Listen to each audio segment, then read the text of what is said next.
Assalamualaikum warahmatullahi wabarakatuh. Perkenalkan, nama saya Sarul Gunawan.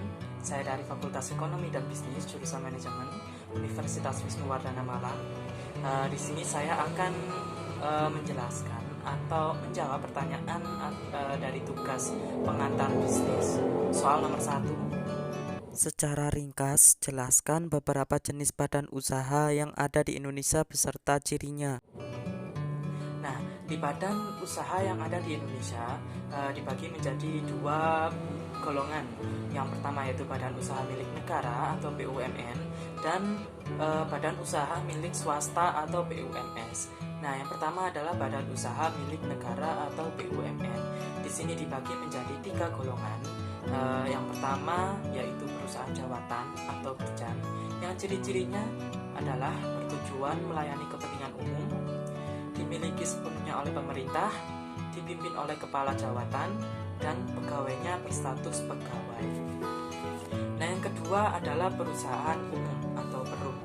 Ciri-cirinya adalah melayani kepentingan umum, umumnya bergerak di bidang jasa-jasa vital, dan pegawainya adalah pegawai perusahaan negara. Nah, yang ketiga adalah perusahaan perseroan atau persero.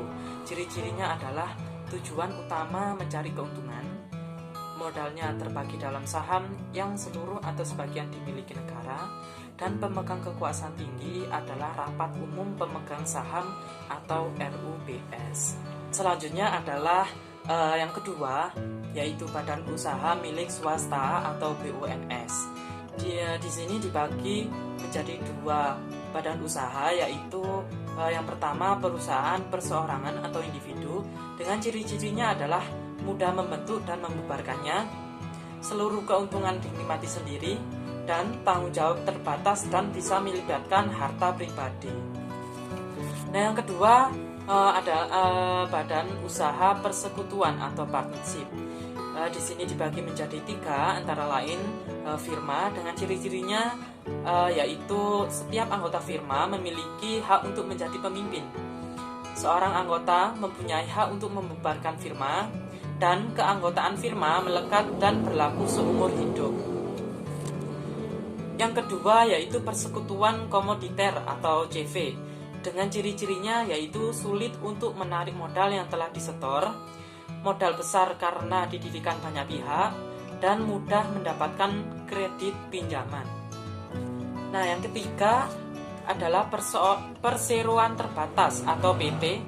Dengan ciri-cirinya adalah kewajiban terbatas pada modal tanpa melibatkan harta pribadi, modal dan ukuran perusahaan besar, kepemilikan mudah dipindah tangan, dan mudah mencari tenaga kerja untuk karyawan atau pegawai. Nah, yang selanjutnya adalah soal nomor 2. Apa yang dimaksud dengan perusahaan multinasional? Jelaskan secara singkat. Perusahaan multinasional. Perusahaan multinasional adalah suatu perusahaan besar yang biasanya berkembang di salah satu negara maju, yang mengembangkan anak perusahaannya di negara lain. Maksudnya adalah perusahaan ini berusaha di banyak negara. Perusahaan seperti ini memiliki kantor-kantor, pabrik, atau kantor cabang di berbagai negara, dan memiliki kantor pusat di mana mereka mengkoordinasi manajemen global.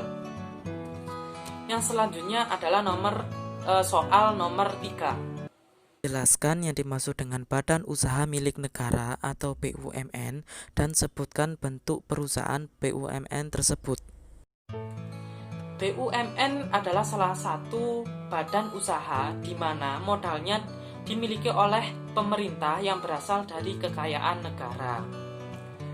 Bentuk perusahaan BUMN antara lain, yang pertama, perusahaan jawatan atau berjan, contoh perusahaan jasa kereta api. Yang kedua, perusahaan umum atau perum, contohnya adalah Perumnas dan Telkom. Yang ketiga adalah perusahaan perseroan terbatas milik negara, contohnya adalah Jasa Marga dan Pertamina. Sekian jawaban dari saya mengenai tugas pengantar bisnis. Jika ada salah kata yang kurang berkenan, mohon maaf yang sebesar-besarnya. Sekian, terima kasih. Assalamualaikum warahmatullahi wabarakatuh.